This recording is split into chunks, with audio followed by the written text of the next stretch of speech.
Good morning, শুভ সকাল বন্ধুরা। সকালবেলায় যেরকম মর্নিং ওয়াক করি সেরকম মর্নিং ওয়াক করতে বেরিয়ে গেছি। আর সবাই যেখানে আছেন নিশ্চয়ই ভালো আছেন, আমিও ভালো আছি।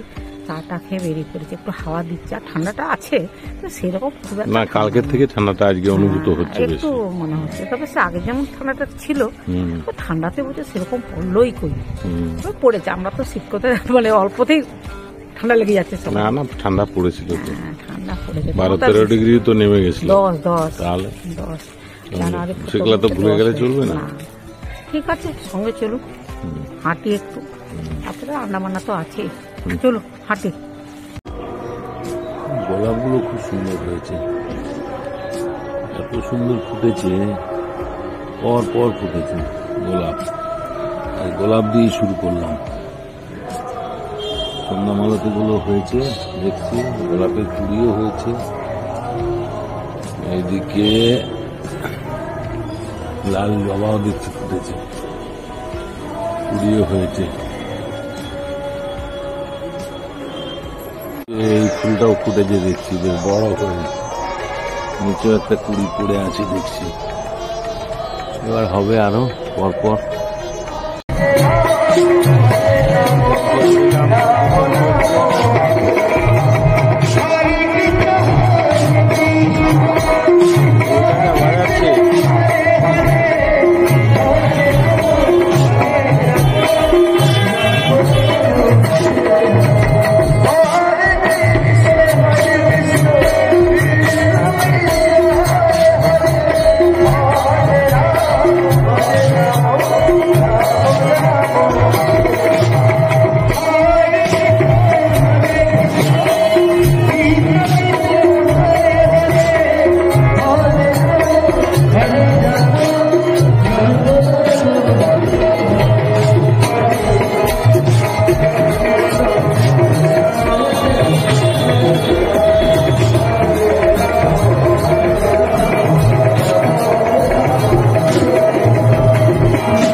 আজকে স্পেশাল তিল ফুলকপি,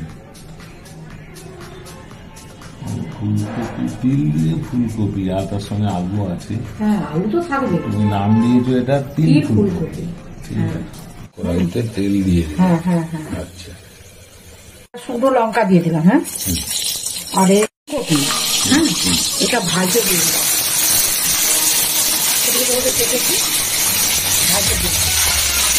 বেটে রেখে এটা কিন্তু তিল দিয়ে করবো, পোস্ত বিকল্প লঙ্কা দিয়ে আছে। দিয়ে দিলাম একটুখানি হলুদ দিলাম।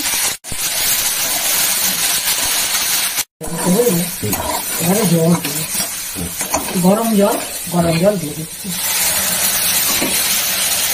যে তিল বাটা দিয়ে দিচ্ছি, মতো লাগবে। বাংলায় একটি বিকল্প বস্তু।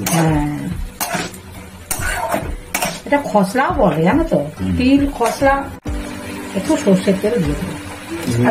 আলু ফুলকপি তোমাকে অত বলতে হবে না, বন্ধুরা দেখবে। তিল কোষ, হ্যাঁ না, তিল ফুলকপি টেনে যাবে। হ্যাঁ, রান্না আজকে স্পেশাল হয়েছে তিল ফুলকপি, তিল দিয়ে ফুলকপি। এবার খেয়ে দেখ কেমন আইটেমটা আনকমন আইটেম। আমার মনে হয় খসলা তিল একই জিনিস, জানো। এটা সাদা করে বার করে রাখে তো, বার করে খোসাটা ছাড়িয়ে, ভালো করে খোসাটা ছাড়াই, ওই জন্যই তিল লাগে। নামটা তিল, আমরা অনেকে এটাকে খসলা বলি। আমাদের চাষের হয়তো যার জন্য আমাদের একটু লাল লাল ভাবটা থেকে যায়। ভালো করে মানে ইয়ে লাল লাল যে খোসাগুলো থাকে ওটা ছাড়িয়ে দিলে সাদা তিলটা বেরিয়ে যায়। হ্যাঁ লাল ওটাকেও তিল বলে, আর না কালো কালো কালো কালোও পাওয়া যায়, সেটাও একরকম তিল হয় মনে হয়। সেটাও তিল হয়, হ্যাঁ। কিন্তু সেটাও ছাড়িয়ে দিলে ভিতরে এরকম সাদা আছে, হ্যাঁ সেটাও সাদা আছে। সাদা। যাই হোক, ছেলেকে বসিয়ে দিয়েছি, ছেলে খাচ্ছে। কি রে, কেমন হয়েছে দারুণ, ফুলকপি দিয়ে তিল? দারুণ হ্যাঁ, তিল ফুলকপি হ্যাঁ দারুণ হয়েছে। আইটেমটা ভালো হয়েছে। সাদা মাটা রান্না, কিন্তু খেতে ভালো লাগে বল। হুম, ভালো টেস্ট হয়েছে। তবে পোস্তুর মতো, আমাদের বাংলায় হ্যাঁ। পোস্তু বলে, দেশি পোস্ত। দেশি পোস্ত। ঠিক আছে, তোমার বন্ধুদের কিছু হ্যাঁ বলার বলে দিই, থাকলে, হ্যাঁ। আপনারা প্রথম থেকে শেষ পর্যন্ত ভিডিওটা দেখবেন, আমি কেমন করে তিল পোস্তু বা তিল ফুলকপি পোস্তু করলাম। মানে পোস্তু বলছি আর কি, এটা তিল বা খসলা যাই বলুন না কেন, আর খেতে কিন্তু ভালো লাগে। আপনারা ওরকম করে করে দেখবেন, বাজারে কিন্তু তিল পাওয়া যায়, হ্যাঁ মুদি দোকানে পাওয়া যায়, এখন অনলাইনে প্যাকেটও পাওয়া যায় সবকিছু। যাই হোক, প্রথম থেকে দেখবেন, ভালো লাগলে লাইক কমেন্টস করবেন, আমার পাশে থাকবেন। সবাই ভালো থাকবেন, সুস্থ থাকবেন। যারা নতুন বন্ধু তারা একটা সাবস্ক্রাইব করবেন। আজকের মতো ভিডিওটা রাখছি। নমস্কার, ধন্যবাদ।